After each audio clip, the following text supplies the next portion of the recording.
All right.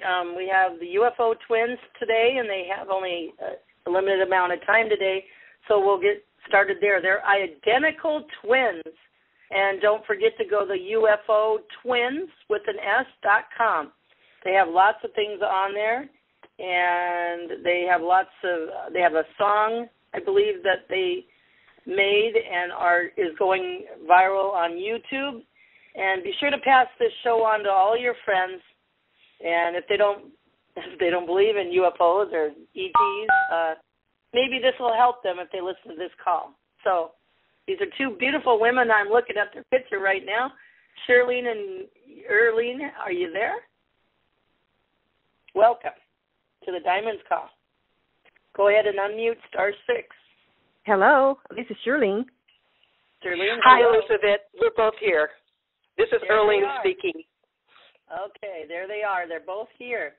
So I don't know who wants to start first. If you would like to just give some background, maybe both of you could give a little bit of background and go ahead and start.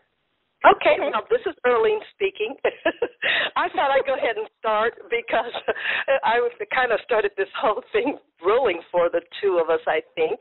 And I'm going to try to just move it along real quickly because I want you to hear more about my sister's experiences than how we got to this point. But briefly, I have always, as long as I can remember, been interested in this phenomenon. Even as a little girl, I remember having to write a paper in the 6th grade. We could choose any subject we wanted to, and we had to go to the library and look through encyclopedias. This was way back before computers were ever thought of.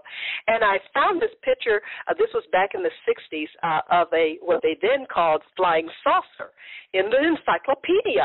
And I was totally mesmerized by it. I just couldn't believe that I was seeing that picture, and it just made me start contemplating the thought of people, human beings on other planets, and the possibility of that.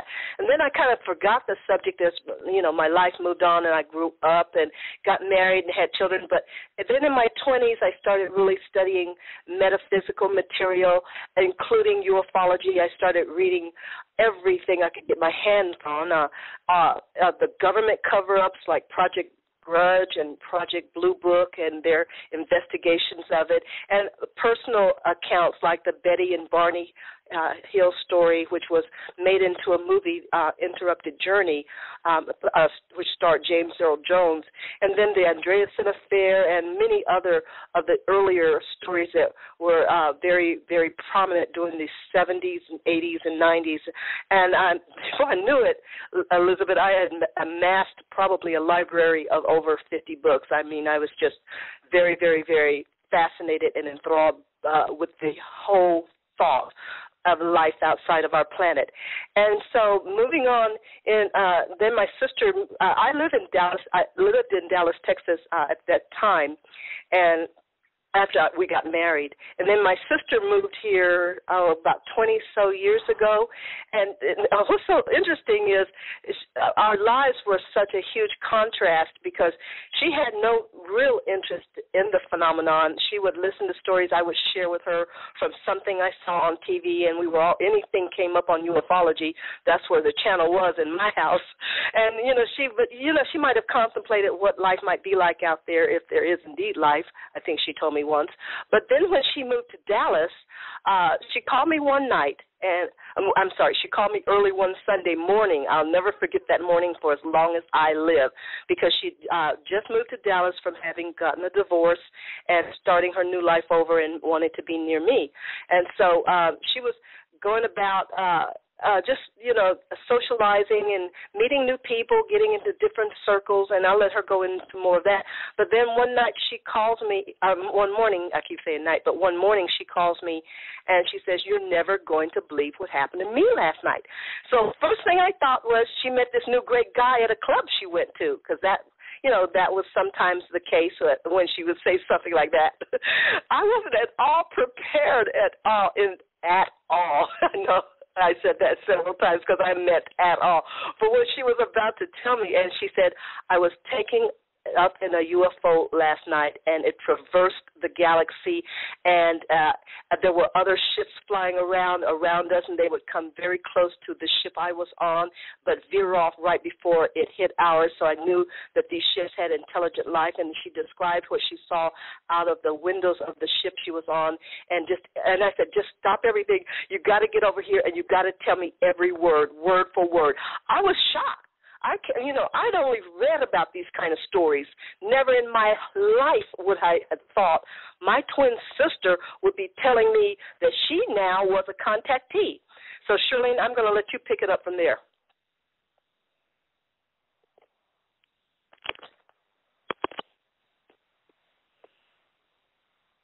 Okay, Earlene, go ahead and *6 to unmute.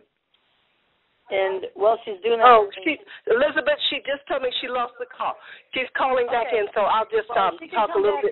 Let me just add a little thing what you just said while we're waiting for her. First of all, you were able to write a UFO paper in grade school. That's a thing of itself, you know. Usually nowadays it wouldn't let you do that, right? Well, Elizabeth, I can't remember what I wrote my subject on, but I'll never forget the picture of that flying saucer, and that surprised me that it was even in an encyclopedia. To this day, I don't know what I wrote on, but I'll never forget that experience of being in that library, thumbing through the encyclopedia, looking for a subject, and running across that picture. And right there, today I believe what I've learned from several people that I study is, I believe you planned. It's like a contract that people plan, and then we lose remembrance. And you planned that, and that was your journey of the UFO. And then your sister getting that, and I believe you guys are part of a same soul group because you were apart for a while, and now you're coming together. I agree, Elizabeth. A lot of people will ask us, well, why were we chosen? And our answer to that is we don't believe that we were necessarily chosen per se.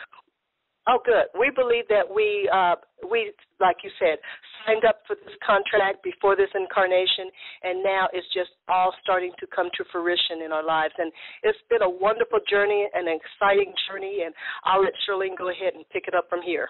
You act like it's done. It's just beginning, you two. That's right. That's right. We're in the middle of it. It's not done at all. Well, I'm back. Sorry about getting disconnected somehow. But to help pick up where my sister left off, a lot of times we get asked the question. I think I heard my sister describing why us, and we don't really have a reason for it. Again, we think it was part of our life contract before our incarnation, an agreement we made. But I want to get back to how this started in my life.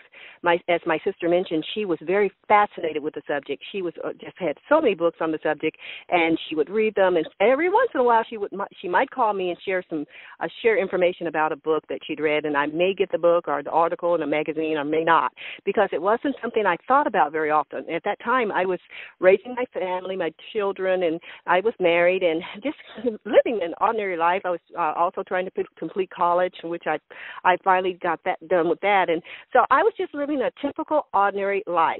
And I got to the point in my marriage where I knew I needed to end it. There was something my soul was just calling forth, and I didn't know exactly what it was, but I know my soul's needs were not being fulfilled, and I knew there was something I needed that could help fulfill that, but I couldn't put my finger on it. So I decided it was time to divorce, and I think our contract, my ex-husband and our relationship was over, and it was okay that it was over. I wasn't, of course I went through the normal procedures of experiences of having the trauma of a divorce, but at the same time I knew I was looking for something that was missing, and I knew I wouldn't find it. I wouldn't be able to acquire it or achieve it, or it would be supported within that framework of the marriage. So I ultimately moved to Dallas in 1994. And I wanted to be with my sister, and I needed the support. Going through a divorce, it's quite a big life experience, quite a life change. So I wanted her support. And we wanted to be together again because we're identical twins, and I think we missed each other. We were always on the phone. We had huge phone bills when we lived in different states, so I wanted to be back with her. So I moved to Dallas in 1994, And about 1995, between 1994 and 1995, I started reading various books and going to different classes on the progression of the soul and how to fulfill the soul and what our soul contract is, and information on how to talk with angels. I went to classes on that. And then I read Conversations with God, which was a powerful book. I suggest everyone, before they get out of this lifetime, read those series of books, Book 1, Book 2, and Book 3. It's a great start, by Neil Donald Walsh, Conversations with God. It's a mind expansion book. It is not like the Bible. It reads similar to the Bible, but it's everyday language that we can understand and we can relate to. And it resonated with me. This material resonated with me. And, of course, everyone has to decide if what they read or what they're learning or what they're experiencing resonates with them. But this series of books by Neil Donald Walsh, Conversation with God, resonated with me, and so did so many other books, spiritual books. And that's what I was doing, in lifting my vibration and reading these type of books. Louise Hay, You Can Heal Your Life. That was just powerful information that we can create our own reality. And every time I could just remember reading these things day in and day out, and how exciting I was starting to feel, and how vibrant. And I should have felt as normally people would feel upset after a divorce, and I've had some of that, but not to the extent that others are experiencing or have experienced it. And I think it's because I was raising my vibration through reading this kind of material. And ultimately, I became very happy with life. I was elated. I was just dancing through my days, you might say. I was happy. I was sharing information with others that I learned and read through this material. And everything was okay. Life was just beautiful. And so one night I was talking to a girlfriend on the telephone in December of 1995, and she was having a relationship that was about to end, and she was just distraught over it. And I was sharing with her the information I'd read and how everything has its purpose and everything has a timing, and value it for what you gain and the experience you gain from it, and allow it to go. If it's time for it to go, allow it to go. Allow it to transcend, because there are other things awaiting you. So I was sharing this type of information with her, and I went to bed again in a very joyful state, and she was very happy that she said I really lifted her vibration, lifted her up, because she was so upset and hurt and just over a relationship. Actually, it was an engagement. They were engaged to be married, she and her fiance. So after our conversation, I went to bed. Ordinary night, a Saturday night, decided, it's time to go to bed, watch some TV, and went to bed. And later that morning, Elizabeth, I woke up, found myself on a spaceship, a flying saucer, as my sister mentioned, traversing the galaxy. It was just amazing. It was so beautiful. I'm jealous. It was so incredible. If you can think of the Star Trek movies where you see the ship going into the stars and the stars seem to be pulling forward into the ship, that's what I was experiencing. Not only that, though, I didn't get this from the Star Trek. Matter of fact, I never watched Star Trek before I had these experiences. I was never interested in the phenomenon to that degree. I didn't like Star Trek type stuff, but that's a very close ideal of what I was seeing. But not only was I seeing that, I was experiencing life. There was so much going on. There were, I'm guessing, these were meteorites, there were comets, all over the place. There were other ships within the galaxy that would approach our ship, and they had some kind of intelligent life, because they could come so close and veer right on off. And that amazed me, how they could not, that ship would not collide with our ship. It was like they had this sensor or this intelligence or something like that. Because if you imagine we're driving cars, we come that close to a car at high speed, we're going to collide. We're going to probably hit that car. But these ships had some intelligence within them that nothing seemed to ever hit the other. And it was just like so much activity going on. I was just overwhelmed. I was amazed. The ship I was on had a window that I would guess about 2 feet in width, and it circled the ship. So I could look out and I could see all the galaxy and see what was going on. We also approached Earth, what I believe was Earth, and looked like, I guess you would say New York City, because there were skyscrapers beyond skyscrapers beyond skyscrapers, so much, so many buildings. And I was looking at this, and it looked as though, this window looked as though, you remember the old Etch-a-Sketch with the outlines of the buildings. So that's how I saw this city. It was like it was an outline. I wasn't actually seeing it in a three-dimensional state, but it was more like an outline of it. But their advanced computers is all I could say they would they had over us. But it was quite profound. And then the experience, I won't go into too much more detail on that one because I had so many since then I'd like to also share. But I want to share with that first experience, after it was over, I was collected. I call it collected because when I was returned to my bedroom, it was probably 1 or 2 in the morning. I felt like I had been disassembled. I felt like, molecularly speaking, everything had been broken down and then recomposed. And I felt like I'd been poured back into place. And so what happened was, after this strange experience of waking up, feeling like I'd been disassembled and reassembled, I got up out of the bed thinking, oh, my God, something serious has happened here. Either I've been drugged or someone has taken me out of this apartment, taken me somewhere and drugged me. I couldn't figure out what had happened, but I knew what I experienced was real. It was more than a dream. It goes beyond a dream. You can tell when something's more than a regular dream. I knew it happened. I knew it was an experience I actually had. So I thought, okay, what is going on? Should I call the police and try to explain this experience out in the galaxy, looking at buildings, looking at the galaxy? Should I? Then I thought better of it. I thought, well, if I call the police, they'll probably try to put me in an insane asylum somewhere or a psych ward, and because they can't relate to this type of thing. So I thought, should I call my sister? It was very late in the morning. I think by the time I returned from that experience, it was about 3 a.m. And I knew she was asleep, so I thought, okay, I'll wait till the next morning and I'll call her. But what I said to myself and said to the entities was that I do not wish to return tonight. And they respected that wish. I did not go back out into the galaxy that night, but from there forth, I was having experiences of this nature, and some that way exceed that, from 2 to 3 times a week. Oftentimes 2 to 3 times a week.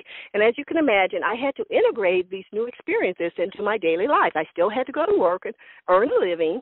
I still wanted to have a social life. Remember, I was divorced. I still wanted to date. I still wanted to have a normal life, but now I had a new element that had entered my life that I had to integrate into my experience, into my life. And my sister was so positive. She was so helpful because of the extensive knowledge she had about this from reading others' experiences. So, of course, she was the first person I called the next morning after I returned from that first experience. And she said, get over here right away. I got to hear every single word. I rushed over to her house within, I think always have lived within 5 or 10 minutes of each other, rushed over to her house, and I was nervous about telling my story to her husband. I didn't want him to judge it and condemn it, and I didn't really know how open he was to the subject. But I found him very open, very understanding. Of course, Earlene had probably shared so much with him over the years, and he was very supportive as well. So they cooked breakfast. I'll never forget. I was sitting in their kitchen at their table. He cooked breakfast while I was sitting there drawing this ship. She said, draw it out. I want to see what it looks like. So I don't draw, but I was trying to draw out the picture of the spaceship, and they were cooking breakfast and coffee and eggs. And it was just a comfortable place to be. I was glad to be back in their warm home in their kitchen, smelling all this wonderful food of breakfast and explaining this otherworldly experience. Oh, my goodness. Wow. What a trip. That trip is a trip. It was actually a very interesting trip. And I do detail more. There's more that occurred on that trip, but again, I want to share some other stories, other experiences that I've had with our galactic friends. Okay, cool. But let me just say really quick, what you described, what I heard you say is, your experience of reading all those books and everything, while you're reading those books, it was like your journey in raising because we are energy, in raising your energy vibrations, raising them, changing them to a higher state to get ready to visit our brothers and sisters on the ship, because they're in a higher vibrations than we are. Exactly. And so we kind of have to balance that so we wouldn't get burnt up or whatever, if you will, if we're too low in vibrations. Whether you knew that or not, I think that you were getting prepared for that. I think you know that. I definitely know that. I didn't at the time when it occurred, but I since have understood that what I was doing with the reading of the material, raising my vibration, and being in love and harmony and peace and balance and all happiness and joy, elation, all of those things were factoring in to raising my. I was doing it just because I was feeling that way. I wasn't trying to do it to go off on a ship. No, you weren't trying. No, right. That's I wasn't trying to. It just. That's the beauty of it. It just occurred after I became very happy and joyful with my life and with people. My whole attitude toward people, I started seeing people, everybody as one, treating everyone with kindness and respect and trying to treat them. And I still don't always do that. I've still got issues sometimes when I call a customer service place and I get put on hold. I still kind of get agitated. But I have to try to stop and remember that that person is a god or a goddess. They are beautiful. They are one with all things, and they're one with me. So now I'm trying to more so understand and interpret what's going on and how I can change that and remember who they are, plus at the same time remember who I am in the process. Absolutely, and I'll just add a few things. Teal Scott teaches this very thing you just explained, and there is a law in our galaxy, our universe, and that's the law of thought. Literally, guys, what you think is what you get and what is magnetized towards you. And what our sister just explained, I think that's what journey she's on and we're all on. So here's how a pastor put it one time. Change your stinking thinking, and, it's a war inside of us. We just got to keep on keeping on and changing our thought of what we think of anybody, our self-talk inside.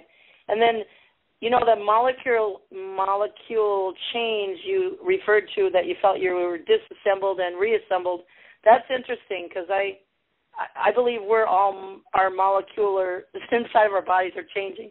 But I got a prophecy of that once, that my molecular structure is going to be changed too. So maybe I got to go on a ship. We're all going to go on a ship someday. But yes.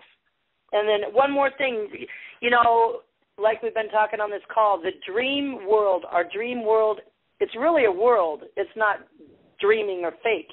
Literally, you go to sleep and you go out of your body, and that's a real world. And so that makes sense, literally so they don't shock us, and because we're just awaking our brothers and sisters. I believe the event even that Andrew Bartzis describes is our brothers and sisters will visit us in our dream world first, which they've already started, by the way. The Palladians announced their little secret back in August that they started visiting people that are willing and their hearts are opened. In August, they're visiting in your dream world en masse around the world. So cool.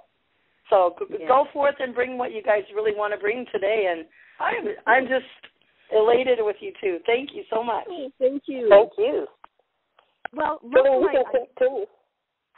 I'm sorry? You can go ahead. Okay.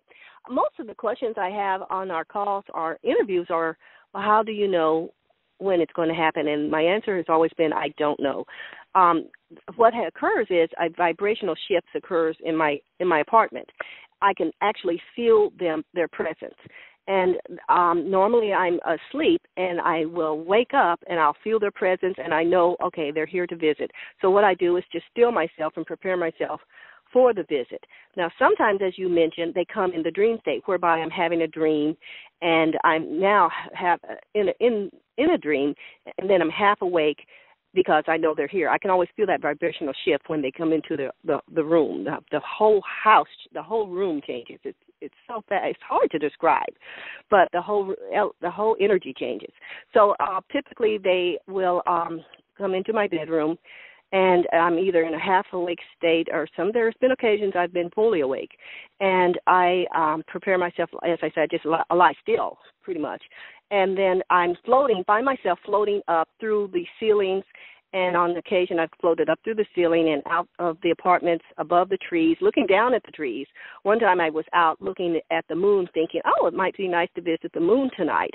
And then I thought, no, I don't think I want to go that far. So sometimes, I'm out there and I'm just free floating, so to speak. If you can imagine Superman, and one time I did the Superman thing where you put your arms out straight and you're just flying around, and it was so much fun because I watched Superman as a little girl. We watched the first Superman episodes, and I felt like, okay, this feels like Superman. But the fun thing was the freedom. When you are out of your body, you have so much freedom, and you can just go anywhere. And what was really confusing was I would always know where I wanted to go or how to get there.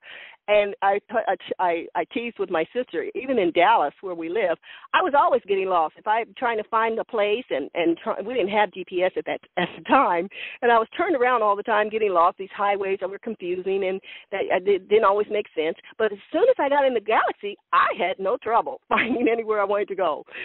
It was something intuitively that it was instinctive that I would just be able to shoot to wherever I need to go. One of the, I think, more unique experiences I want to share with your listeners is the experience with the Crystal City. The Crystal City was where an entity visited me, came into my room, and I astral projected, because some of these experiences were astral projections. So I would astral project out of my body, and the entity would guide me. It sat, or it stood, I should say, hovered on my left side, and we went up into the galaxy, and you can imagine the blackness of the beauty of the black galaxy. And I was taken to what I call the Crystal City. And the entity did not speak to me, did not share what I was viewing, but I was viewing the most beautiful thing or sight. It's just almost incomprehensible. If you go to our website, UFOtwins.com, and look at this, someone did a beautiful rendition of the Crystal City. The city I saw was very similar to that. There's some distinct differences, but there were dome buildings, if you can imagine, huge dome buildings made of crystal, huge pyramidal-type buildings completely made of crystal, other buildings that surrounded the city, all totally crystal and mammoth in size. Hey, do you think that was Atlantis? Do you think that was Atlantis of Lemuria? Or no? No, I don't believe we were on the Earth, or it could have been a dimension. I felt like I was in a dimension, a place that didn't have a quote Earth surrounding it, or I didn't see trees or water or anything like we're used to on planet Earth. But it was a dimension that this Crystal City existed in. It was just profound. There aren't words to describe it, but pastel colors would reflect off these huge buildings of crystal. And I felt it was a very high energy place, a place of learning, a place of evolvement. And I was just hovering there with the entity to my left and floating in midair against the black galaxy, looking at this huge, beautiful crystal buildings. And they weren't made by hand. There's no way. The designs were profound. I think the Kremlin in Russia, they have similar dome buildings reminding me of that. Kind of like a McDonald's ice cream top. We used to be able to buy the ice cream cones. Well, some of those kind of dome tops. It's hard to explain, but they were just beautiful buildings, and I visited there twice. I was never given where I was taken or why I was taken there, but I was able to visit there twice and experience the Crystal City and its magnificent energy that surrounded it. Another experience I'd like to share is a cloning experience. I talk about that on our website, UFOtwins.com. I was taken to, in this particular experience, and I'm going fast because I know we have some commitments today, but in this particular experience, we on this planet think of cloning people that are leaders and political leaders and so forth. Well, I didn't find that to be the case in the planet I was taken to. Now, I don't know the name of the planet I was taken to because I just didn't ask, and they didn't tell me. What I didn't ask, they didn't respond. If I ask a question, they would answer it. But typically, I was so shocked at what I was viewing, I didn't ask things. I was just right in the moment. So anyway, back to the cloning situation. I was taken to a planet where they clone people. Everyday people could be cloned. So I was shown an original, and I was shown a clone of someone. They are very, very little distinct difference, but you could feel the energy of the original based on the energy of the clone. It was a difference in their energy. But on this particular planet, they are like us. They would not allow political leaders to be cloned. I think that they wanted the true essence of their political leaders to stay intact. So they would allow because these were more than just political leaders, they were like spiritual leaders. They combined all of those elements. So they wouldn't allow that individual, that political leader or that spiritual political / leader to be cloned. That energy had to remain pure. This is my perception. But the everyday other people could have a clone, and there was nothing wrong with it. Matter of fact, you could meet. I saw they could talk. The clones could talk to each other. They interacted with each other. They could work together. it was just profound. It's like having it's so funny because it's like having an identical twin, except you knew that it was a clone. Actually, these clones are more identical than identical twins because there's differences with identical twins. You can always denote differences. But these clones were so identical, and they interacted with each other, and they worked together. They probably socialized. It was just a common thing to have clones for the the typical population. But the leaders were always a real thing, you might say. They would never clone their leaders. And they told me this. They would never clone their leaders.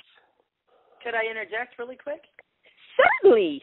Yes, that is profound because, what I've learned from Andrew Bartzis regarding cloning, and we have so many races of brothers and sisters. I mean, thousands of them, not 52. Mm-hmm.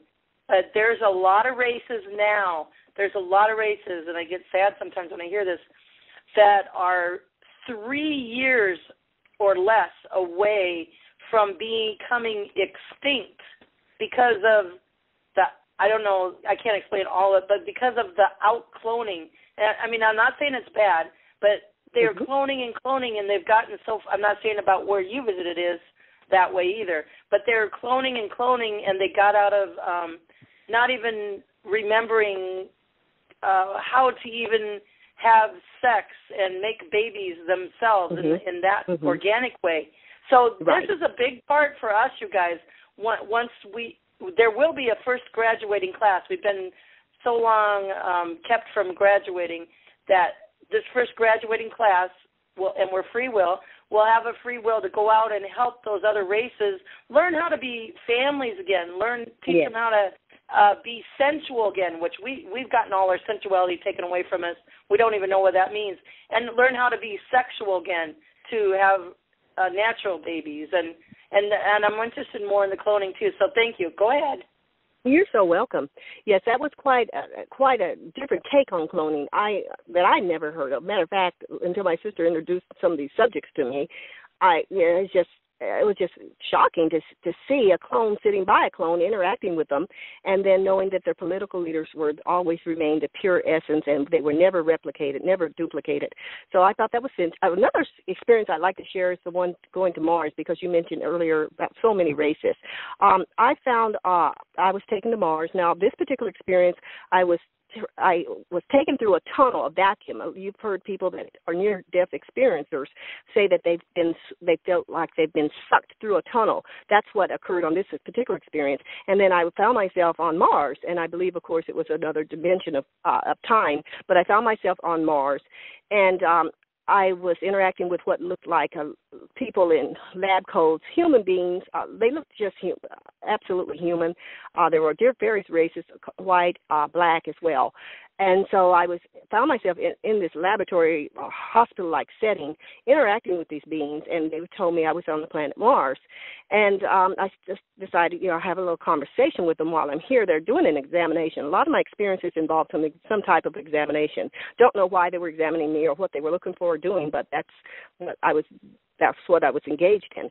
So as I was being examined, I decided, well, it'd be nice to have a little conversation with them, because that's what you do when you go in the doctor's office. The nurse is doing this, checking that. You sometimes want to engage in conversation.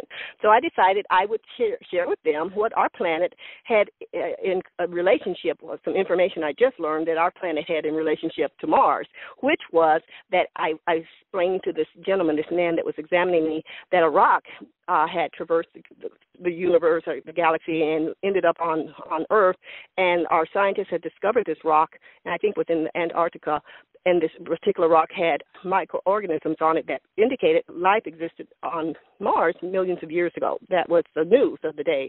I think that was back in the 90s. So I shared this information about our scientists' findings. I thought that was a great topic of conversation with the Martians I was interacting with. And the response was, and I'll never forget, it's very, very straightforward. And he said, "We are well aware of your findings." And that was it. And that just ended it. We are well aware. So they're always aware of what we're doing, apparently, and what we're experiencing or what we're learning. But also then he showed me a map, which, again, I think this was even maybe a little bit before we got really deep into computers. But they had this computerized-looking map on the wall which showed mountains, a terrain, and places where people existed. And I didn't know, that this was a populated world, but he basically was not talking to me, but he was showing me the map to let me know that Mars was populated. And then I was just looking at this map, and and then he showed me we were in an area called Mu, and I know that has some kind of relationship to I think is it Lemuria? I think that's short for Lemuria. But anyway, we were in an area called Mu on Mars, and so I'm just looking, taking all this in, and a nurse walked in and said, I think it was a nurse, it's been so many years now, but she said, this planet is predominantly black. And that just threw me, because I never imagined, number one, that a planet could exist where the predominant race was black people, because we've always been on this planet the minority. On that planet, black people were the majority.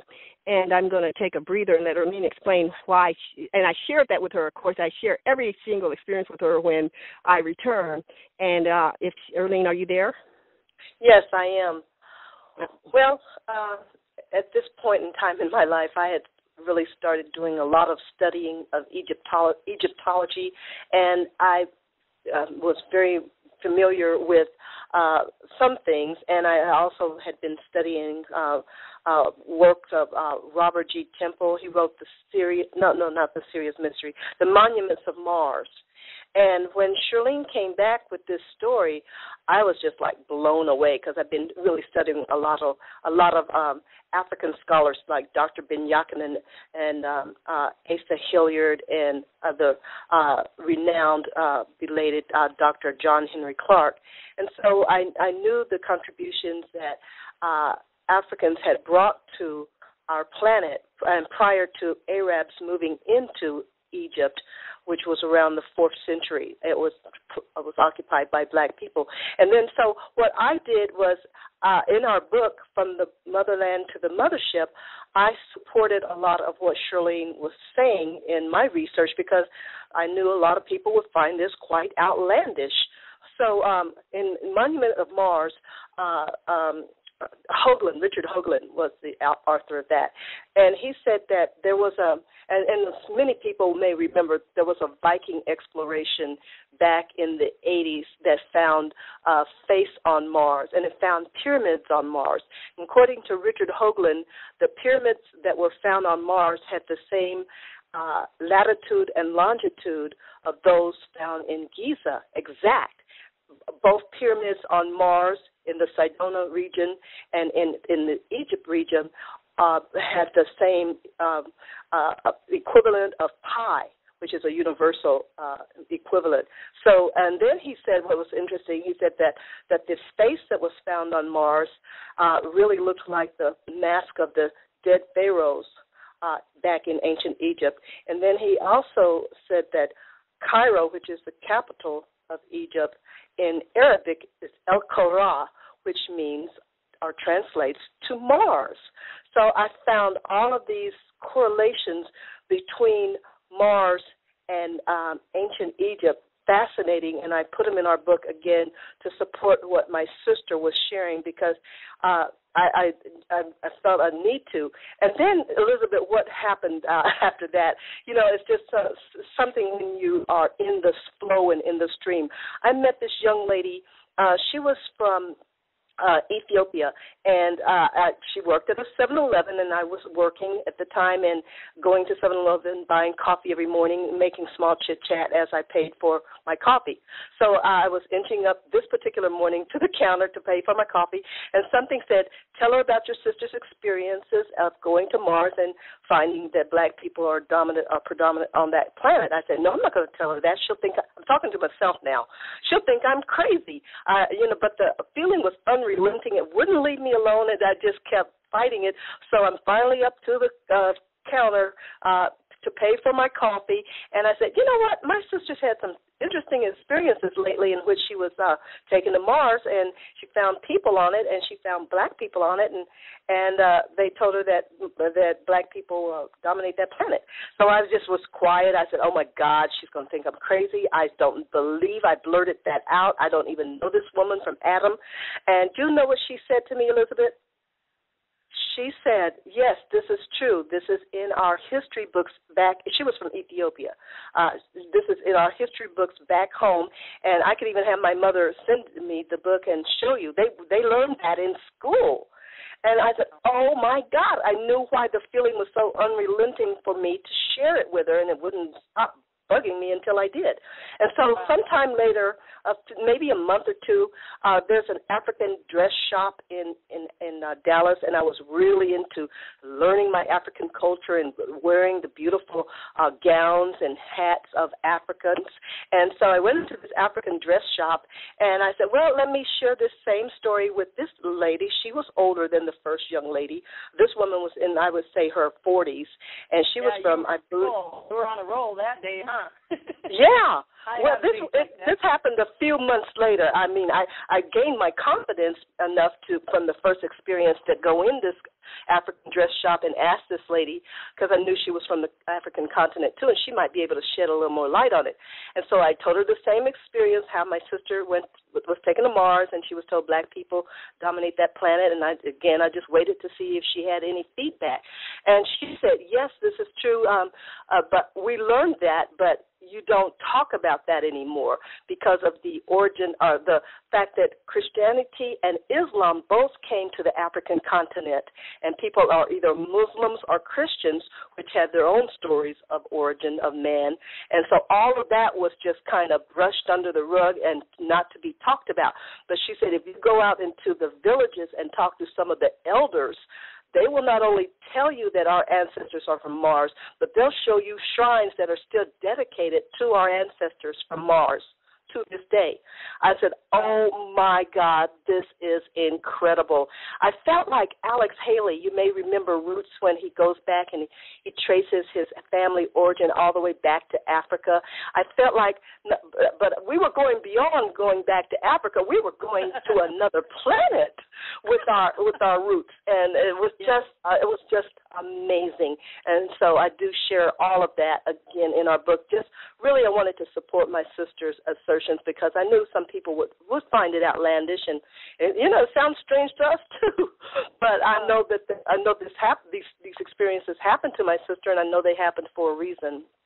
Yes, let me just add just what you just explained about, you know, right there, what you just explained, proof that I don't want to call them bad guys, but the negative energies.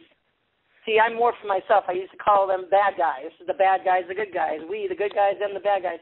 Now I'm just saying the negative energies brought in propaganda, religion to divide and conquer us and to get us confused so we wouldn't remember our roots. That's right. That's just one example that religion, not just Christianity and Muslim, every religion is here to divide and conquer and confuse us of who we really are and our true roots. Thank you for bringing that in. You're absolutely right, and we totally agree with that statement. Charlene, do you want to I'd like share to share experiences? Yes, I want to share at least one or maybe two more. First one being that they once, on one of the experiences I went on, I was told that they are genetically how did they put it? Genetically re-engineering our genetically. How did they say it? We're re-engineering your genetic structure. And and that made that we write about that in the book, and it really stopped and made me think, oh my God. So I had to wonder how I didn't ask. I don't know why. Basically, I never asked a whole lot of questions in these experiences. Sometimes I would pose questions, and sometimes I just didn't. But I thought that was fascinating because they have the ability to re-engineer our genetic structure, and I think that's occurring now. And now I can. This again was back in the 90s, and now I can see that being true because we are lifting our vibrations up so much so. And I think they're working with us to re-engineer our genetic structure so that we can ascend so that we can be a lighter vibration and with Mother Earth, ascend with Mother Earth. I think now some of the pieces of the puzzle are coming together, and things they told me back then as to where we are now. A lot more things are making sense. But I also want to share quickly how the song came about, because that's one of the more fascinating experiences I had. And then a song resulted in it. The one evening I was resting, and again, I was not even asleep.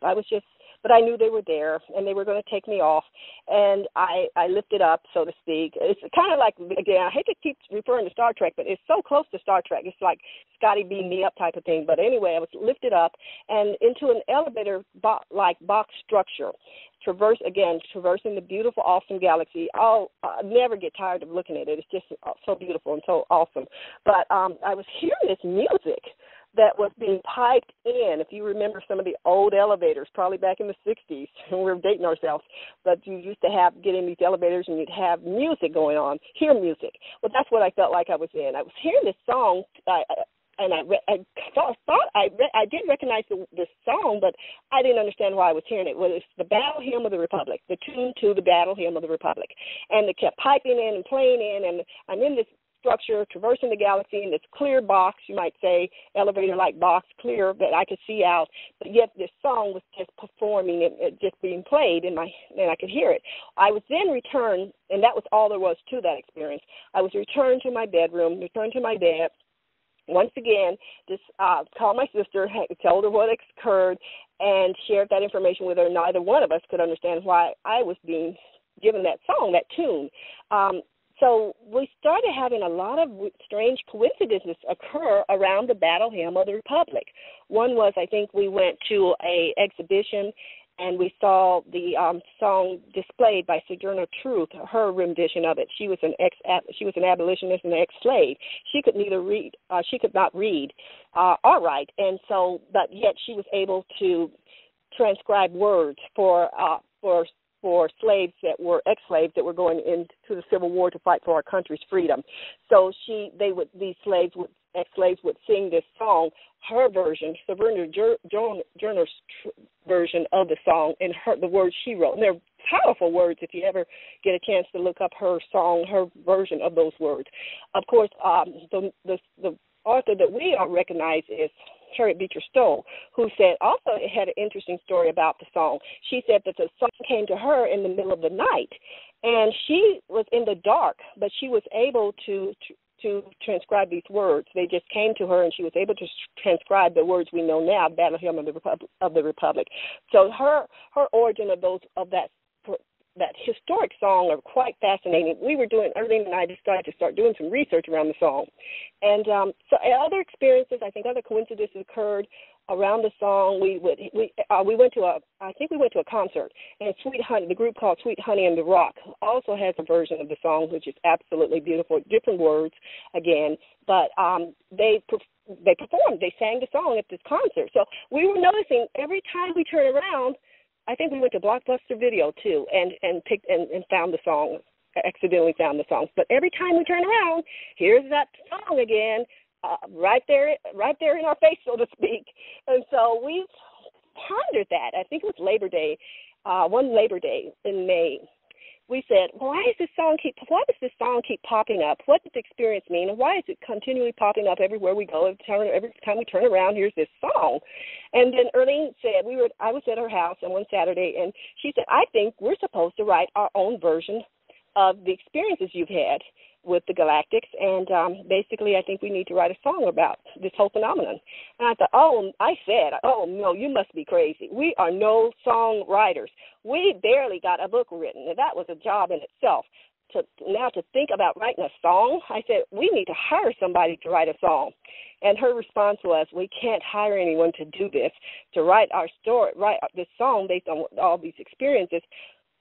We have to do this. This is our job to do. She was so confident. Earlene was so confident that we could write this song until she just got up, got a tablet and an ink pen, and started writing some words to that tune of that song, Battle Hymn of the Republic. So I thought, okay, we can do this.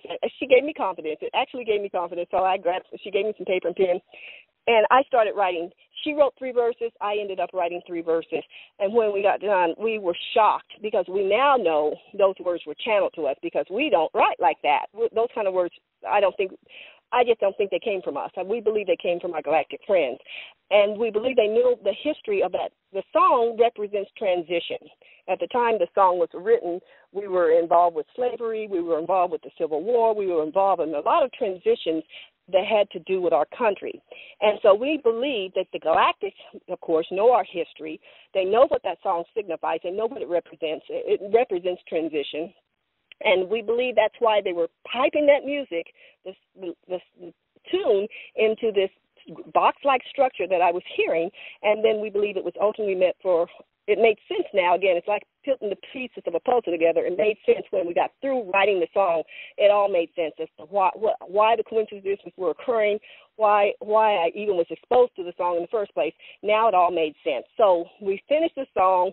Her husband is so wonderful. Freddie, his name is Freddie. He came. We couldn't wait to get it. He never knew what to expect when he came home because we were always doing something along this phenomenon that was uniquely different, and sometimes it scared him because he didn't know where we were going with things.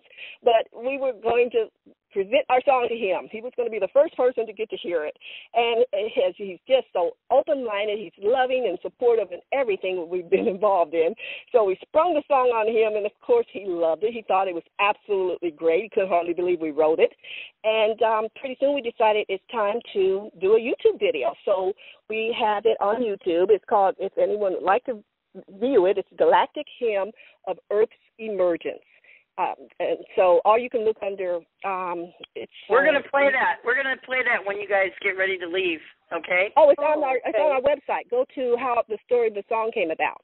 Yeah, I see it. I'm going to play it after you guys finish. Oh, thank you. Okay, well, thank you. We're so proud of the song because we've done very little advertising. It's about 6,500 views in 104 countries. We have, everyone's pretty much pressing the like button, which we appreciate. We're very proud of how it's melodic, it's transformational. I think it puts you in a higher vibration.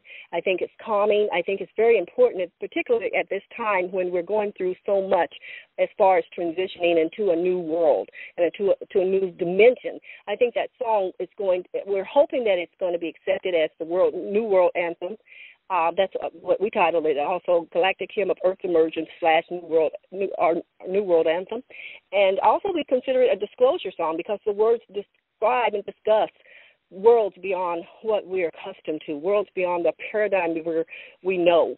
And the words are just, again, I'm not bragging because I don't have the right to brag because I didn't write these words. I know they came to us. They came through us. So I hope everyone will support the song. And another question I get asked all the time is how do I get to go out into the galaxy? How can this happen for me? And my response has always been is that I don't think it's something you have to overly concern yourself with. I think it's more important that from day to day, minute to minute, thought to thought, those are the things that matter most because those things added up together creates a new vibration that puts you into place for doing this, and I think we all can do it. It's not anything about me is special. And Earlene has had some experiences. She hasn't had time to share them with you. She has had some experiences. She hasn't had as many or recall as much of the information as I do. But and she said she had a bit more of a fear factor in doing this. And with the books I've read, I dropped all that fear, and that's very important to drop fear. So, again, this is just, but we both had our respective roles to play in this phenomenon, and we are supportive. It's like a perfect marriage in that we both knew our roles and playing out our roles and very supportive of one another in this work. That is so beautiful, so beautiful. Thank you. Everything you guys said today, so beautiful. I mean, it was just harmonic. And, it comes down to the desires of our heart, right? And that makes Yes, absolutely. Well, Shirlene and Elizabeth, I'm so sorry. I'm going to have to bow out now, but Shirlene, you can continue on. And Elizabeth, thank you so much. I'm going to have to go, too, because I've got some errands to do, and you know how Saturdays can be. Let me come really quick. I want to just thank you guys. I hope you can come back again. I would love to. Love to. Oh, I'm sure everybody would love it. I want to get your permission to post your song on the Diamonds blog spot. Please. We were going to ask you. We were going to ask you if you wouldn't mind doing that. We'd appreciate that so much. Yeah, and I want to get your permission to post a link of this call and your picture that's on the website and your website link and your song link. Yes. I'll send it to NasaraNews.blogspot. Oh, thank you. Thank you. We appreciate that very much. And then I want to take this time to thank everybody, all our Galactic brothers and sisters that are listening right now, and I know it. Yes, they are. I want to thank you, and I have been inviting them to come to the call, and I'm going to call it now. So they came through you guys today, and I know they'll come even more. Absolutely. So, and Elizabeth, I just want to take this moment to tell you, thank you. I have listened to you for so long, and I've learned so much. I've enjoyed your call so immensely, and you are just like a beautiful bridge, and you've got a very calming essence about you, and I just remember you from, so long ago when there was a call that didn't quite go so well between the guest and the person that was sponsoring the call, and your voice just came in like an angel, and you just smoothed things over so beautifully. And I don't want to say names, but I just remembered that, and I just have always admired you and your work and appreciated it. And I just wanted to take this moment to say that. That goes for me as well. Thank you, you guys, and we'll talk, and we'll have you back soon. I know you're busy, but we're all busy, but we're all co-creating this together. We're creating ourselves out of this paradigm matrix, propaganda, domination, control matrix. We can just leave it alone. We're just creating ourselves out of it, and this is what we did today. You guys did it. Had the big part of it today. Thank you so much. Mwah. Love you. Thank you. We love you. Love you too. Okay, have a wonderful afternoon, and thanks for playing the song. Thank you for having us. Yes, honey. Okay, bye-bye. Bye, honeys. Bye-bye. Okay, guys, and now let me play the song here, and then I have some other things to give you today. I am on the site UFOtwins.com, and I went to story of how our song came about. So it's called the Galactic Hymn of Earth's Emergence, Our World's Anthem. Who knows? Maybe this will be literally our world's anthem. I'm believing it is. Once the changeover is the most significant. But on here, it's a video. It says, while visiting the White House, 13-year-old Jaden Smith, son of actors Will and Jada Smith, wanted to ask President Obama about the existence of extraterrestrials. Already sensing the young man's question, the president responded, I can neither confirm nor deny the existence of extraterrestrials. And that's a quote from President Obama. So let me play this song. It's beautiful, and then we'll come back. I wanted to get you guys to ask questions for them, but they had to run. But we'll do it again, and so we'll write your questions down and save them because we'll have them on soon again. Here we go.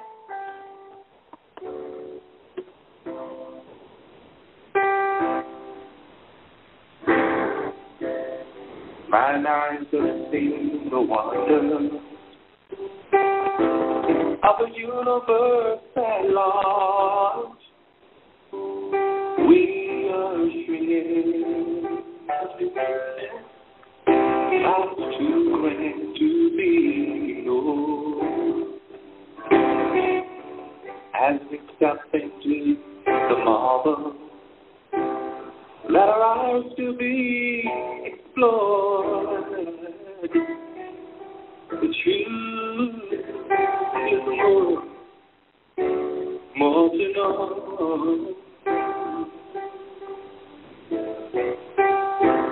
As a call that we must answer, and it rings with truth and light. In the night, among the heavens, it's the quiet earth. As it forces us from infancy, claim a new birthright. truth is marching, marching on. Truth we have so purity, challenge in the way I do paradise for things that to change its place, while the consciousness of man expands, redirect our faith. True, marching, marching on.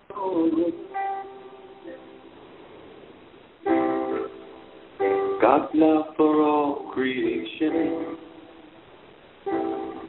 it's so mighty and so deep, and in each word or action we can rise up in defeat.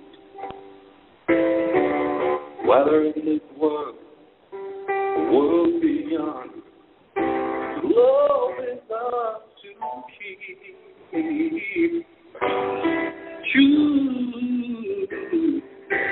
Truth is marching, marching on. Tapped into oneness, that's so glorious, so glorious and grand. It requires we see beauty in each woman, child, and man. As we reach across the galaxy to take our brother's hand, true, marching, marching on. Their words are lie beyond scope, a man's imagining, and they beckon us to join the ranks of Galactic family. We will take our rightful place among us universal kings. Truth is marching, marching on.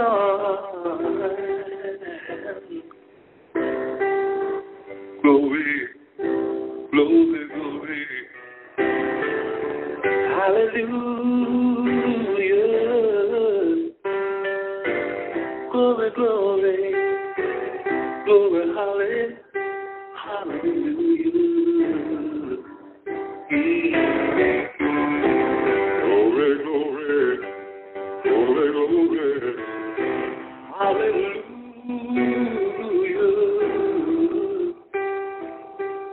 The truth is marching on.